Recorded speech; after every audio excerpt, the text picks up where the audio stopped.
Ya estamos en contacto con la licenciada María José Goenaga. Ella es especialista en tecnología educativa por la Universidad de Buenos Aires, docente y formadora de docentes de la Dirección de Formación Docente desde el año 2014. Ya una década como formadora de docentes. En esta mañana para hablarnos de educación e inteligencia artificial. María José, ¿qué tal? Buen día. Alejandro Eschafino y Gonzalo Urbe te saludan. ¿Cómo estás? Hola, buen día Alejandro y buen día Gonzalo. Muy bien. Buen día a la audiencia también. Un placer. Qué tiempos desafiantes, ¿no? Con la irrupción del ChatGPT, de la inteligencia artificial, los estudiantes, las escuelas, los docentes y cómo ayornarse a estos tiempos. ¿A dónde nos encontramos parados? Bueno, qué buena pregunta. Es un desafío. En primer lugar, quiero decir que es un tema apasionante. La verdad que el año pasado, sobre todo en 2023, surgió con fuerza sobre la agenda educativa el tema de la inteligencia artificial. Y un poco al principio, por lo menos para mí, como formadora que está tratando siempre de ver qué cuestiones nuevas surgen, era un poco confuso, no se sabía bien de qué se trataba, ¿no? Hasta que empezamos a ver que ChatGPT, como vos nombraste, pero no solo ChatGPT, otras tecnologías que han desarrollado distintas empresas, tienen la capacidad de procesar datos de manera muy rápida, muy veloz, de generar respuestas.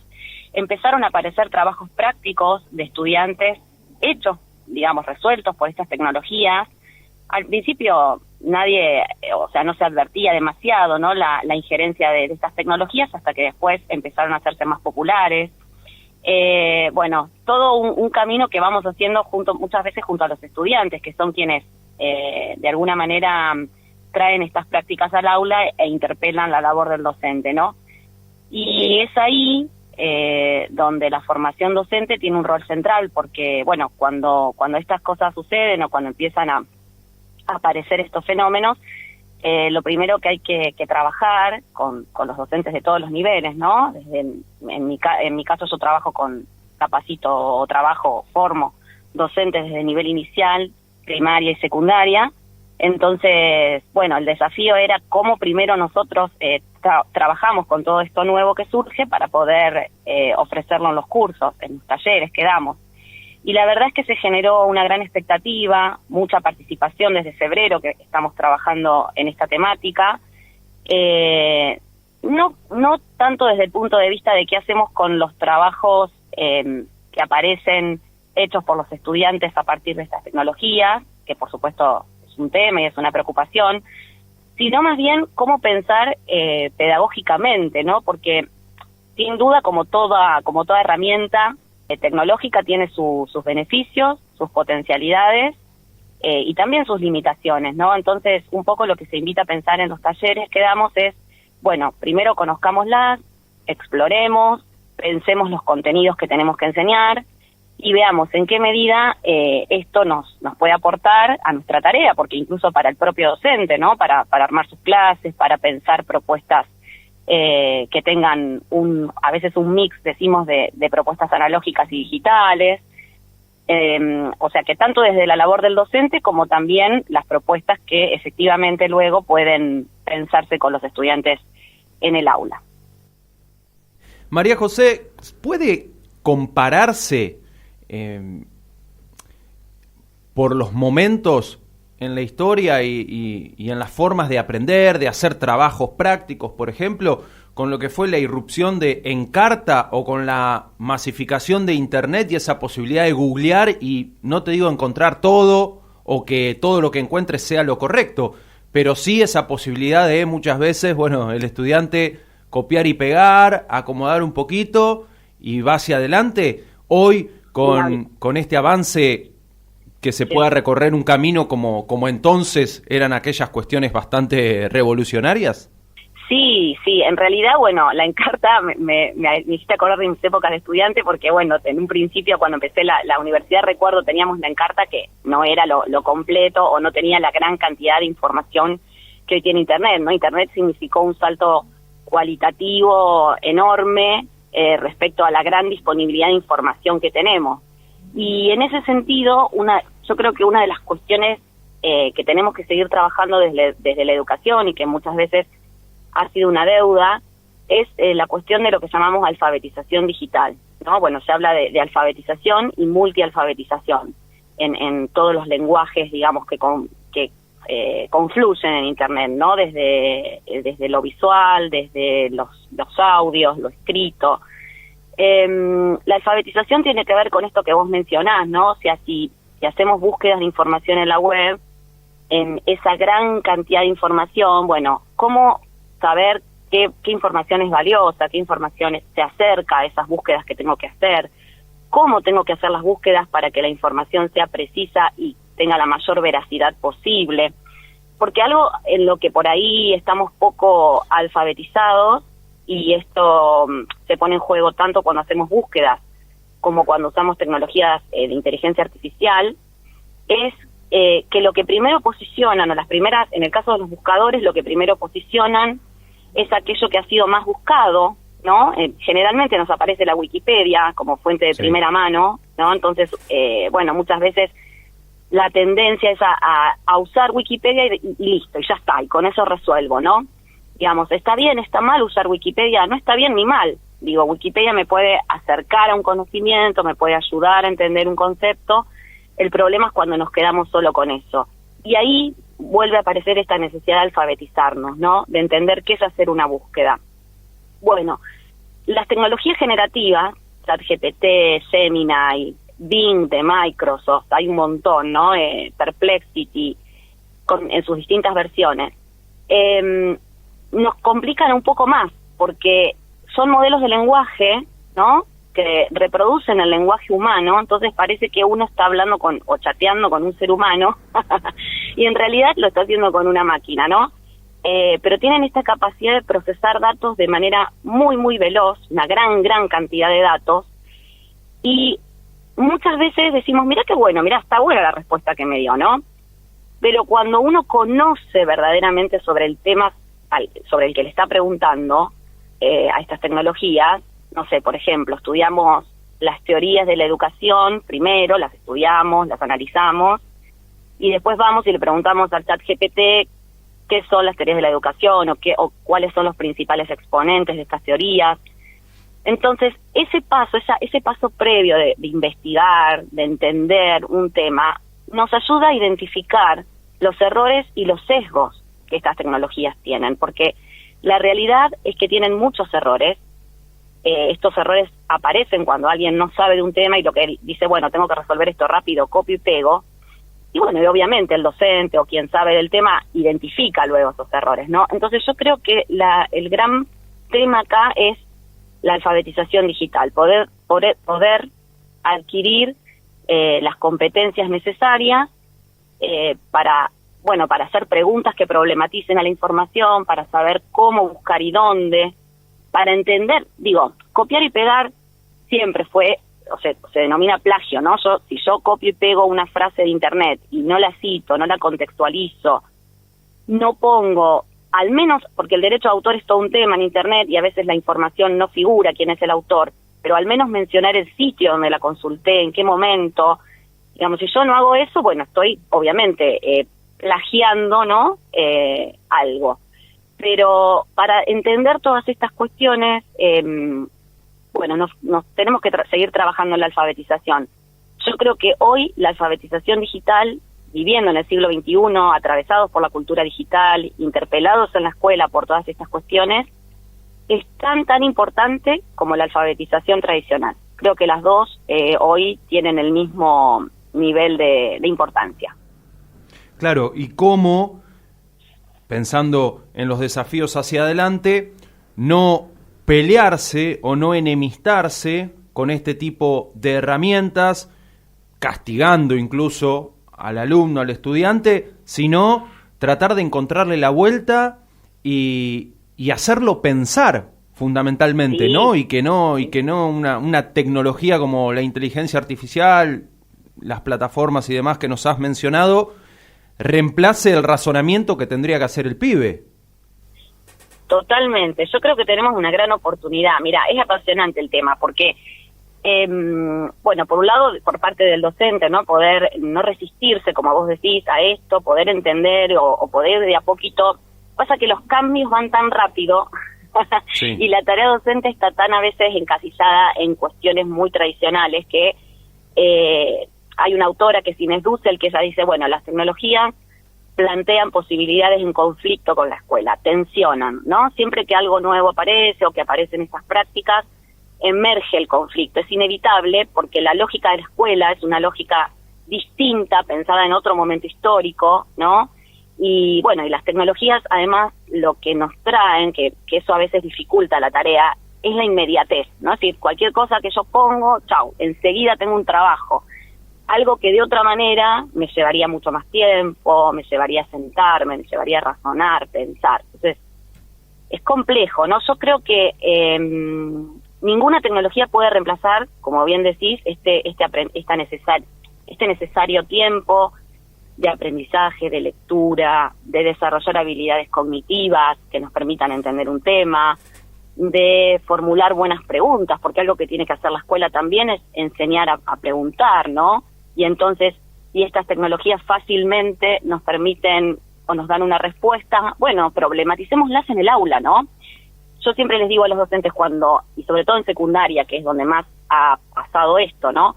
Cuando se presenta un trabajo así, que uno identifica, ¿no? Que hay palabras que por ahí el estudiante no conoce porque las copió, o que no entendió la respuesta. Bueno, pensemos en una evaluación formativa, ¿no? A ver, bueno, mira, explícame, ¿no? ¿Qué quisiste poner acá? ¿Qué significa esto? Bueno, vamos ahora a dejar de lado esto y vamos a volver al libro, o vamos a volver al material que yo les di, ¿no? Leamos, comparemos la respuesta y pensemos, ¿no? Creo que es una gran oportunidad de aprendizaje trabajar con estas tecnologías. ¿Qué es lo bueno? ¿Qué es lo que sí está bien de esta respuesta que te dio ChatGPT? Bárbaro, te amplía la información que yo te di, lo tomamos. ¿Qué errores podés advertir comparando este texto con este otro texto con esta respuesta del chat? Creo que el desafío también es poner en juego otros tipos de formatos, otros tipos de materiales, ¿no? Donde tengamos que obligar a que el estudiante piense y repiense esa respuesta. Entonces, la próxima vez que vaya a querer o que vaya a intentar copiar algo, lo va a pensar y va a tratar de decir, bueno, me va a servir ChatGPT para orientarme o para ayudarme, pero entiendo que no es lo único que sirve, ¿no? O sea, que si el docente me da un libro para leer, lo tengo que leer.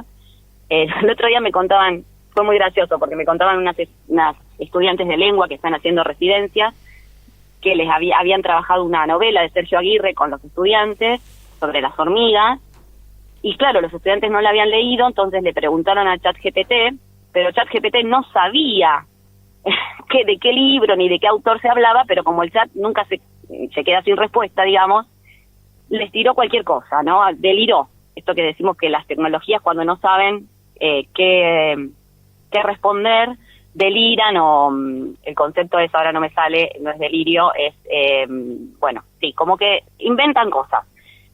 Y era muy notorio, porque obviamente la docente se alucinan, ahí me salió el concepto, alucinan. Y obviamente que cuando entregaron el trabajo, la docente advirtió, ¿no? Que había sido una copia, que no habían leído el libro. Entonces, bueno, obviamente tuvo que hacer todo un trabajo de dejar eso de lado, invitarlos a leer el libro, ver que la respuesta que el chat les había dado no tenía que ver. Bueno, por eso digo, es muy importante trabajar y hacer, digamos, si esto aparece en el aula, poder ponerlo en juego, ¿no? Y poder problematizarlo con ellos. Ahora, María José, ¿no hay un módulo o una currícula para especialmente abordar este tipo de cuestiones en el aula, sino que debe ser una formación transversal a los docentes de diferentes materias para que, llegado el caso, en su momento de estar frente a los estudiantes, bueno, poder tener herramientas e ir planteando, arriesgando, buscando nuevas formas de desafiar al estudiantado y al pensamiento crítico? Sí, tal cual. Bueno, los diseños curriculares de formación docente de los profesorados han incluido materias vinculadas con enseñar con tecnologías o pensar en las tecnologías, ¿no? Yo creo que ahí todavía falta, el año que viene va a haber cambios curriculares más pensados en este sentido. Está bien la pregunta que haces, porque la verdad es que cuando yo digo, bueno, falta alfabetización digital, también tiene que ver con la formación, ¿no? En mi caso, como formadora de docentes en el CIE o desde la Dirección de Formación Permanente, como decía, soy desde el 2014, siempre venimos trabajando en la formación de la cultura digital, ¿no? De que los docentes puedan trabajar no solo con herramientas, sino también entender el sentido pedagógico de esas herramientas, en qué medida les puede servir para la enseñanza. Pero los talleres que brindamos en el CIE son optativos, tienen que ver con la formación permanente de un docente, le otorgan puntaje, pero elige qué docente puede venir a esos talleres, ¿no? Yo creo que sí, que tenemos que seguir trabajando más en que esto se masifique o se intensifique en los niveles, en los distintos niveles, sobre todo, bueno, en la formación docente, ¿no? Y ni hablar en la escuela secundaria también. Tenemos diseños que han quedado un poquito viejos, son del 2010. Entonces, lo que llegan, digamos, para mejorar un poco esta situación, son documentos elaborados por las distintas direcciones, donde aparece la cultura digital, así como apareció la ESI también, ¿no? Y otras cuestiones. Bueno, aparece la cultura digital como transversal y con algunas orientaciones para trabajar. Pero aún yo creo que hay mucho por hacer en ese aspecto. María José, lo último, agradeciendo tu tiempo.